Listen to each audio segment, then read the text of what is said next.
Here are 5 of the greatest NBA trades and signings that have led to an NBA championship that year or the year after. Series. Keep in mind these are not in any order.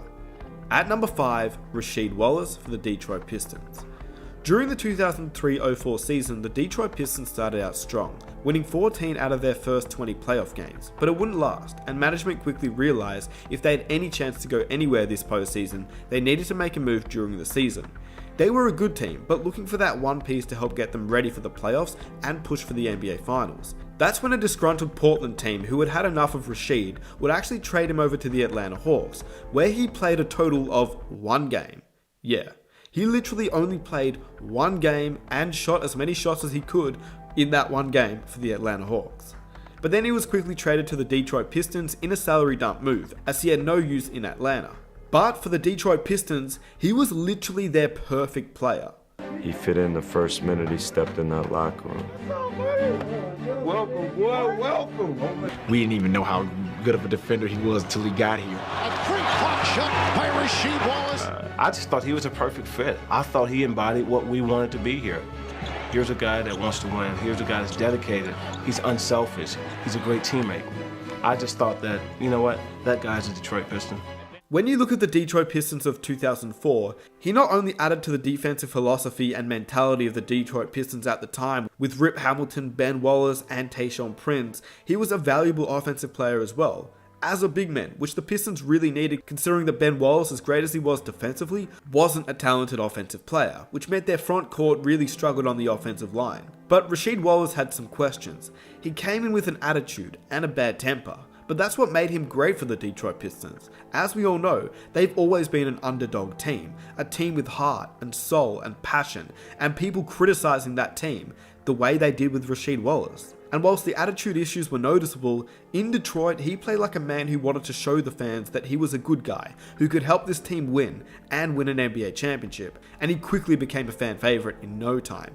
He played with an attitude and a ton of emotion and passion for the city, which they loved. And when the Pistons acquired Wallace, they were 34-23, but after, they finished the season with an astounding 20-5 record to finish the regular season with Rasheed Wallace as their new focal point. We know the rest. It's an amazing part of NBA history. The Lakers of 2004 with Kobe Bryant, Shaq, Karl Malone and Gary Payton would lose to this underdog team, the Pistons team.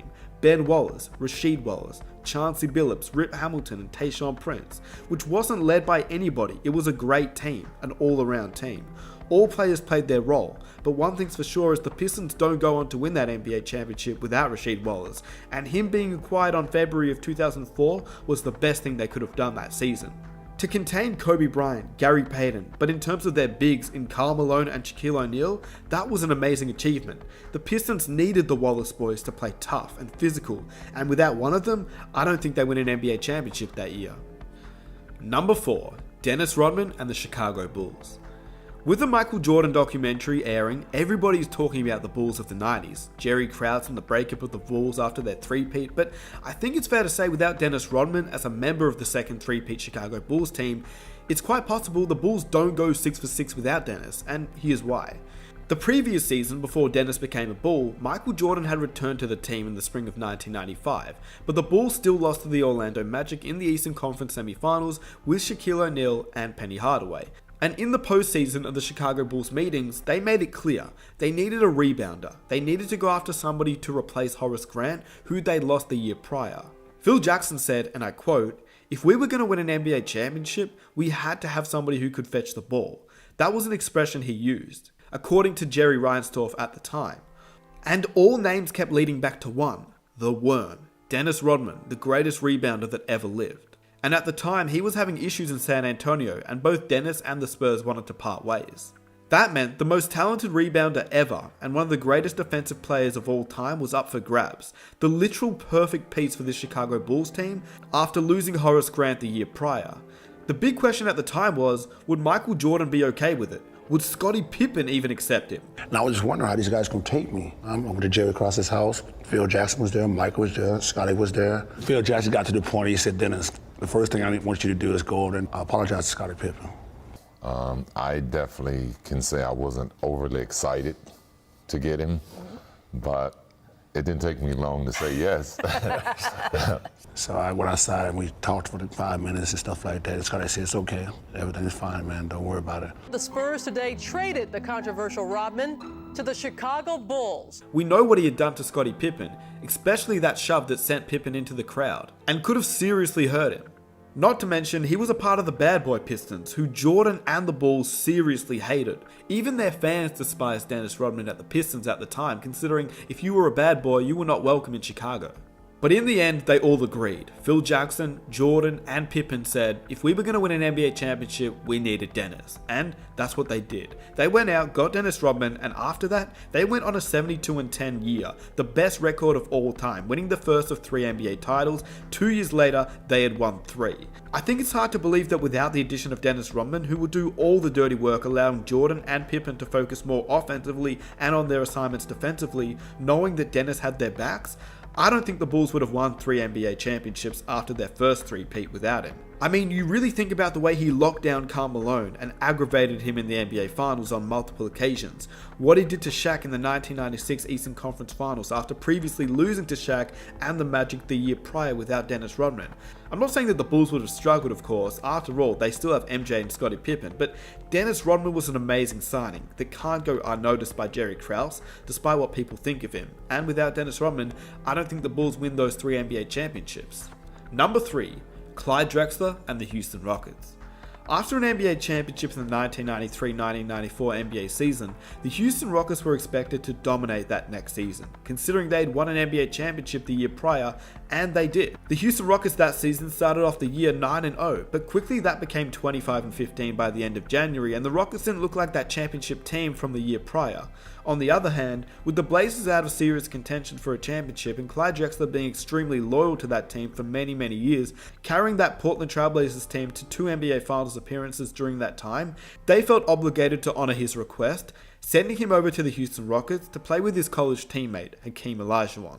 And midway through the 1994-1995 NBA season, the Portland Trailblazers star had switched into a Rocket, and whilst Clyde the Glide had always been known as a fantastic player, he was going from a first option to a team with Hakeem Olajuwon, who would come off an NBA championship, a Finals MVP, and a regular season MVP. Which meant that Clyde the Glide was brought in to help the Rockets defend their title, but as an effective second option, which was something he hadn't done before. He was aging though, and to be back in Houston and reunited with his good friend Hakeem Olajuwon meant that the results were immediate, as Drexler played 35 games in Houston and finished second on the team in scoring with 21.4 points per game, in addition to 1.8 steals, which led the team, and 4.4 assists, which was the second most on the team. But Clyde's contributions were even better during the postseason, averaging 20.5 points per game, and led the team in steals and assists during the 1995 playoffs. Once again, Clyde Drexler had made the NBA Finals for the 3rd time in his career, and as they say, 3rd time's the charm. During the 1995 NBA Finals, Clyde Drexler played great, increasing his scoring, rebounding, and assist numbers to 21.5 points per game, 9.5 rebounds, and nearly 7 assists. Drexler was the facilitator for the Houston Rockets during the NBA Finals, as he led the team in assists. And once again, like every other player mentioned, he was a huge reason as to why the Houston Rockets won that NBA championship that season. Without the mid-season trade to get Drexler, I highly doubt the Houston Rockets would go on to beat Shaq and Penny, who looked dominant that year. Number 2, Ray Allen and the Miami Heat. It seemed like such an obvious addition at the time. Miami had their star players in LeBron James and Dwayne Wade, obviously Chris Bosh, the big three, who all needed their space in the middle. They needed shooters on the outside, hence why they had players like Mike Miller, Shane Battier, Rashard Lewis, who were all amazing 3-point shooters. But the Heat weren't done there. They got the best 3-point shooter to ever live at the time. It was a no-brainer, a 1-year contract, $3 million, veterans minimum, for a proven 3-point shooter who was a perfect fit. And we all know how beneficial he was for this Miami Heat team in clutch situations. And his presence from behind the arc would help free LeBron and Wade. Even at his older age, he was still an elite shooter, and he'd also accepted his reserve role. Allen came off the bench in all 79 games in which he appeared for the Miami Heat, and he averaged 10.9 points on 45% field goal shooting and 88% from the free throw line. And he hit numerous clutch threes for the Miami Heat that season, but none greater than the Game 6 3 in Miami to basically force a Game 7 and eventually an NBA championship in Miami. He wasn't the reason LeBron James and the Miami Heat won the championship in 2013. as the Heat don't get to that stage without LeBron James having a monster fourth quarter, or even without Chris Bosh who climbed high for that rebound to actually kick it out to Ray Allen. But in the end, the shot is one of the most iconic shots in NBA history, in NBA Finals history, and had it been any other player in his position in the league at the time, it's hard to imagine they make that shot, which is why it's one of the greatest signings of all time that led to an NBA championship, and it just happened to be for the Miami Heat. And at number 1, Ron Artest and the Los Angeles. Both players are grit and grind players, both players had crazy dyed hair, both players played incredible defensively, and they both got under their opponent's skin. Both players had served suspensions in the league, and as great as Kobe and Jordan were, without Artest and without Dennis Rodman to do the dirty work, it's hard to say they win their NBA championship or championships without them. Prior to the 2009-2010 Los Angeles Lakers campaign, a number of moves were made by the Lakers in order to benefit Kobe and the team by becoming more of a veteran squad so that Kobe could go to battle in the playoffs and the Lakers would be ready to defend their title of 2009. They allowed their young, developing star in Trevor Ariza, who the Lakers were very high on, to be sent to the Houston Rockets. In return, the Lakers were able to sign Ron Artest to be their defensive specialist. He would play the same role as Trevor Ariza did for the Lakers, except that Artest was more of an established player, but he also had some issues that the Lakers needed to watch and keep in mind. But they had Kobe Bryant, and Kobe was going to put him in line. And we all know how talented Artest was on the defensive end. He had a Defensive Player of the Year accolade, and he was part of all defensive teams. The Lakers knew how great of a fit he'd be alongside Powell and Kobe, and the fact that now Ron Artest was able to effectively guard the opposition's top scorer meant that Kobe could concentrate on more of an offensive load rather than both, offensively and defensively, because he wouldn't have to guard the best player, which meant that he could conserve his energy and dominate more on the offensive end, allowing Artest to chase around the opposition's top scorer on the defensive end. Not only did Ron Artest play his role well, which allowed the Lakers to win a championship that year, he literally won them playoff games off his own shots. In Game 6 against the Phoenix Suns with the series tied 2-2, Bryant turns and comes up short.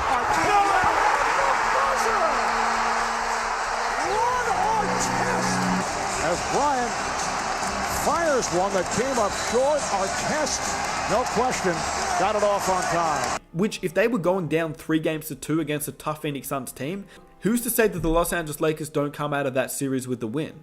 Not only did he win that game for the Los Angeles Lakers, he also had his most memorable play for the 2009-2010 NBA season during the NBA Finals. Kobe Bryant got doubled on the three-point line, kicks it out to Artest, Artest hits the game-winning three, celebrates, and we know the rest as history. And those were 5 NBA players through trade or signings that dramatically changed the franchise and the team and allowed them to get into the NBA Finals and win it all. Without these players on their teams, it's hard to believe they win an NBA championship. Yes, they may have been close, but as we all know, the NBA is a team sport. It takes a team effort, and without players like Artest, Dennis Rodman, Ray Allen who hit the clutch 3, Rasheed Wallace to lock down alongside Ben Wallace, and Clyde the Glide Drexler, it's hard to imagine that those teams win NBA championships without these players. So if you have any other players that you believe could have been mentioned in this video, let me know by commenting down below, and if you're new around here, be sure to hit that subscribe button for NBA content every single week, and I'd greatly appreciate it if you guys could drop a like to show your support. It's been your boy Nick Smith, I am out. Peace.